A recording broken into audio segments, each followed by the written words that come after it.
In the autumn of 1942, the city of Stalingrad was a corpse. Its buildings were skeletons, its streets were scars. The air tasted of ash and burnt iron. For the ordinary soldier, this was hell. But for a special kind of soldier, this ruin was a perfect hunting ground.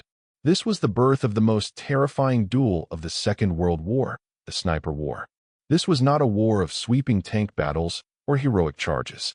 This was a war of silence, a war of waiting, a war fought in the inches between a man's eye and his telescopic sight.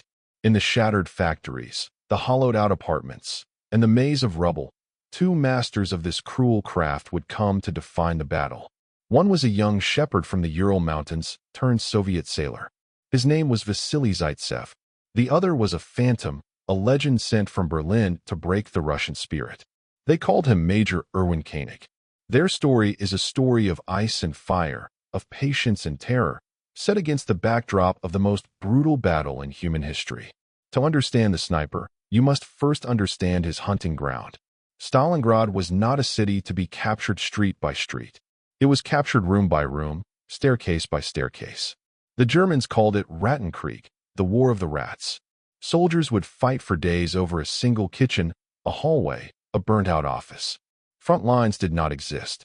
The enemy could be above you, below you, in the wall behind you. In this chaos, the loud and the brave died first. Survival belonged to the still, the patient, and the unseen. This is where the sniper became king.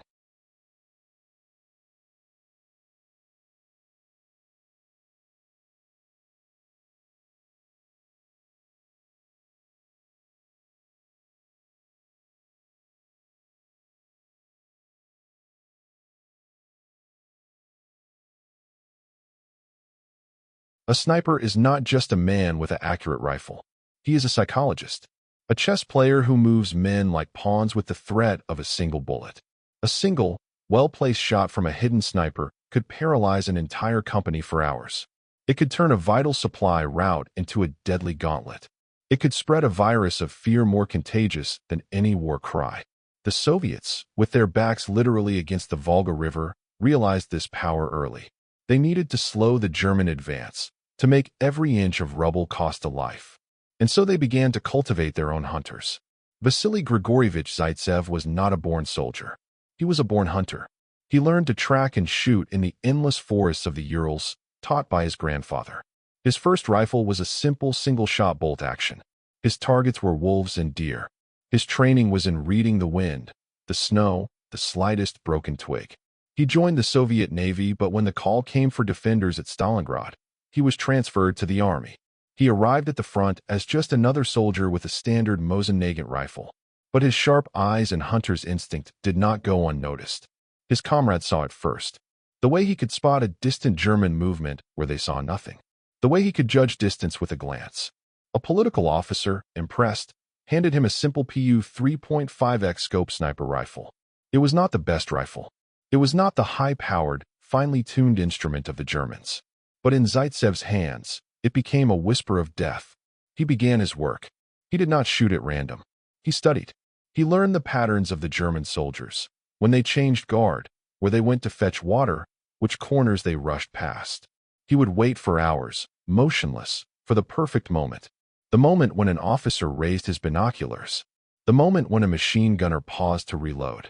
One shot, one kill. The legend of the peasant sniper began to grow among the Russian defenders. He was a symbol, proof that a single man, with skill and nerve, could strike back against the steel avalanche. The German Wehrmacht was no stranger to snipers. They had their own elite marksmen, the Scharfschützen. They were trained professionals, often former hunters or foresters themselves. They were equipped with the superior Mauser Kar 98K rifle, fitted with the excellent Zeiss 6X telescopic sight. Their training manuals spoke of fieldcraft, ballistics, and camouflage. They were technicians of death. But in Stalingrad, their doctrine met a new, brutal reality. The clean lines of sight they trained for were gone. Distance was measured in tens of meters, not hundreds. The battlefield was vertical. A sniper in a factory loft could shoot down at a street he did not even seem to overlook. The German snipers were effective, deadly, but they were hunting in a new and unpredictable jungle. News of a Russian sniper, a shepherd, with over 100 kills, filtered back to German command. It was more than a tactical nuisance. It was a propaganda disaster. The story of this unbeatable Russian peasant was a boost to Soviet morale, a crack in the aura of German invincibility. Something had to be done. The legend says the response came from the very top. The head of the German sniper school at Zasen, a man known only as Major Erwin König, was dispatched to Stalingrad. His mission had one objective: find the Russian sniper and eliminate him. He was the ultimate hunter, sent to kill another hunter. The stage was set for a personal war within the total war. Zaitsev knew his counterpart had arrived. It was not through radio intercepts or spies. He felt it. The patterns changed. The German snipers became more cautious, more cunning. Then, his own comrades, 2 experienced snipers, were found dead. They had been killed by clean, professional shots, not the work of a common infantryman. This was the signature of a master. Zaitsev and his partner, Nikolai Kulikov, began their own investigation. They studied the angles of the fatal shots, the positions.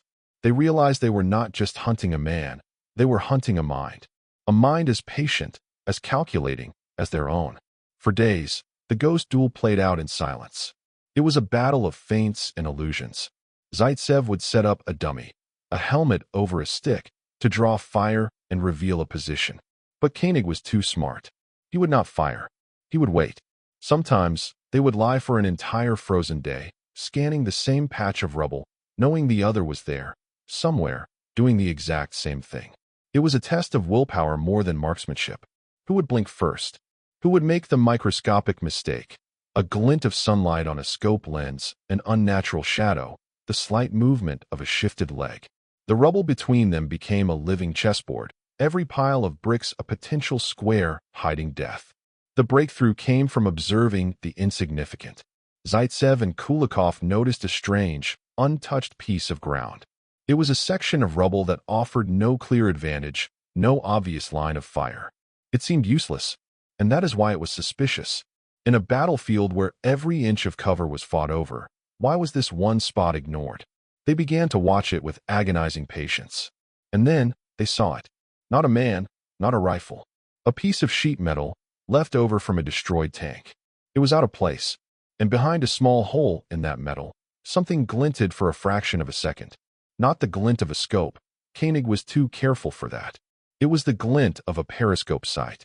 The German had created a perfect, invisible nest. He was not in the ruins. He was underneath them. He had burrowed deep and was watching the world through a tiny, concealed spy hole. He was truly a ghost. The trap was set. It could not be a direct shot. The angle was impossible. They had to make him reveal himself. In the early morning light, Kulikov, hidden in another location, carefully raised a glove on a small plank, simulating a careless sniper adjusting his position. Nothing happened. Hours passed. Then, Kulikov, ever so slowly, raised a Soviet helmet. A single, thunderous crack split the silence. The helmet flew off the plank. König had taken the bait, but he had only exposed his general area, not himself. He was still hidden, deep in his metal lair. Now, they had to wait for the final move.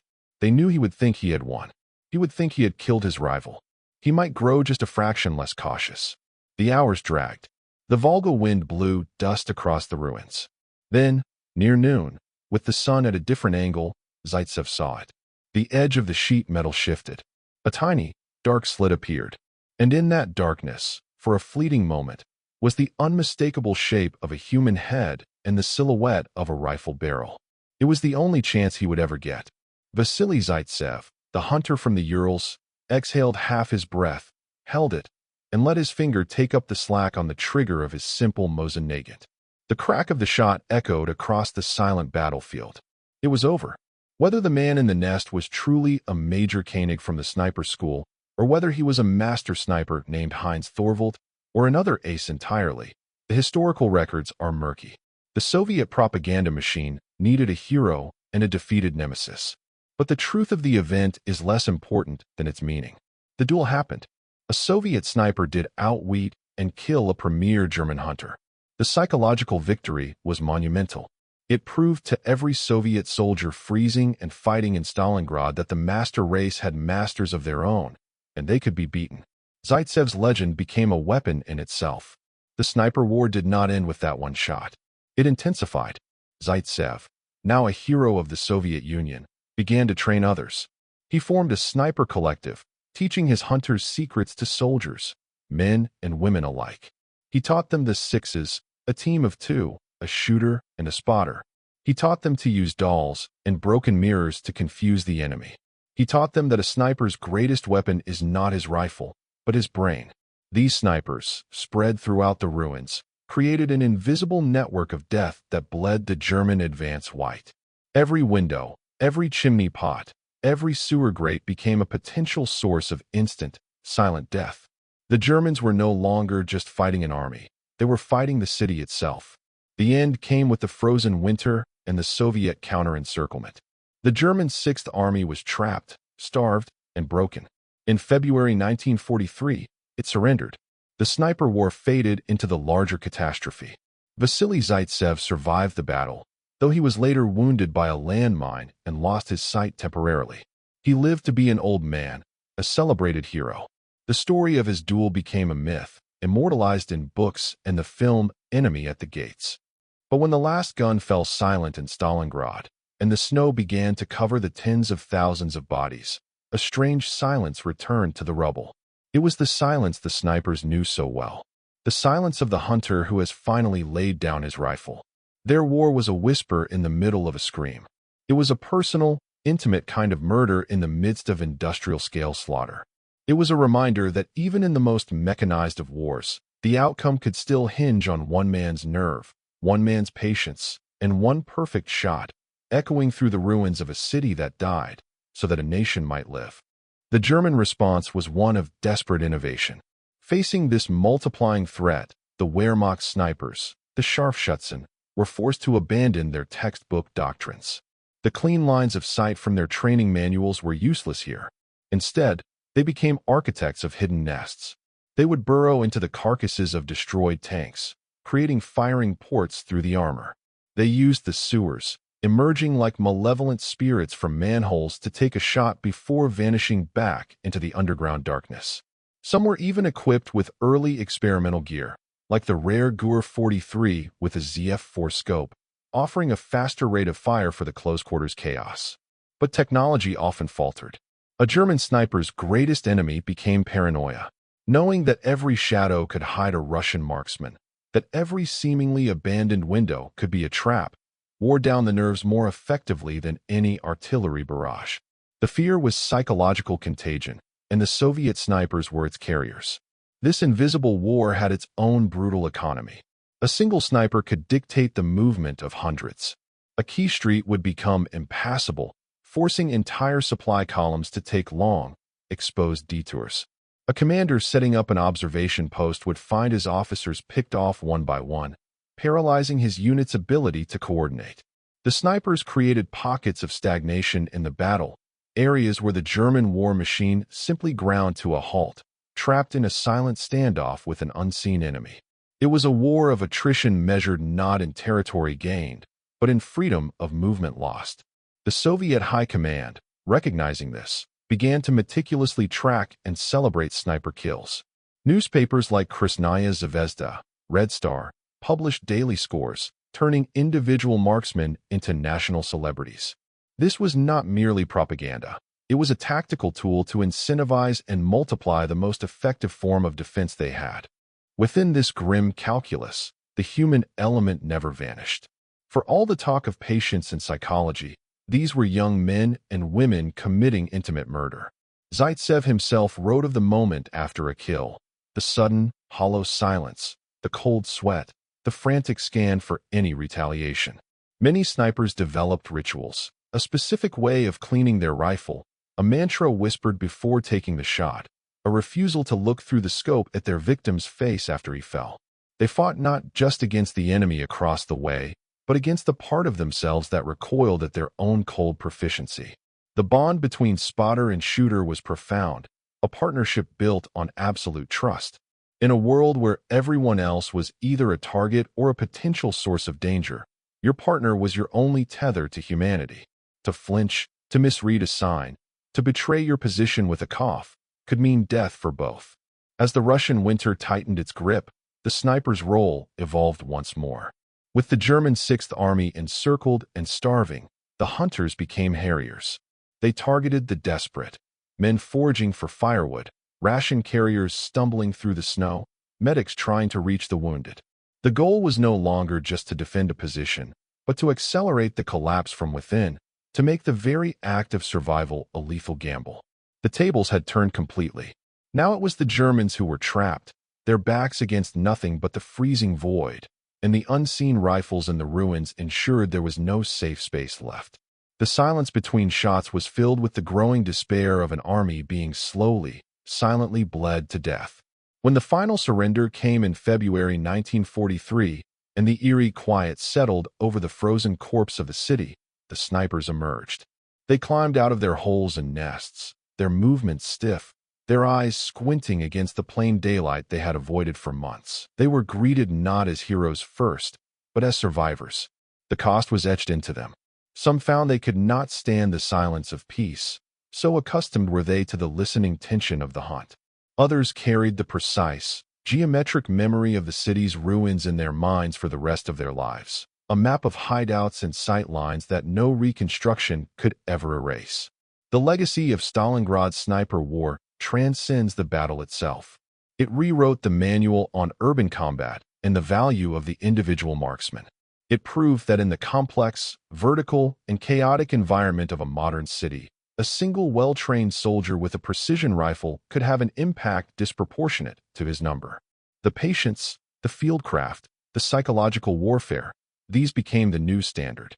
Today, from the streets of Grozny to the outskirts of Donetsk, the ghost of Stalingrad lingers. The equipment is advanced, thermal imagers, laser rangefinders, suppressed rifles, but the dance remains the same. The hunter, the hide, the wait, and the decision to pull the trigger that echoes beyond the instant of death. It is a reminder that in the heart of the most mechanized warfare, the duel between two individuals, separated by a wasteland and connected only by a line of sight, can still shape the fate of thousands. The city died, but the lessons learned in its rubble continue to live, a chilling testament to the enduring power of the unseen shot.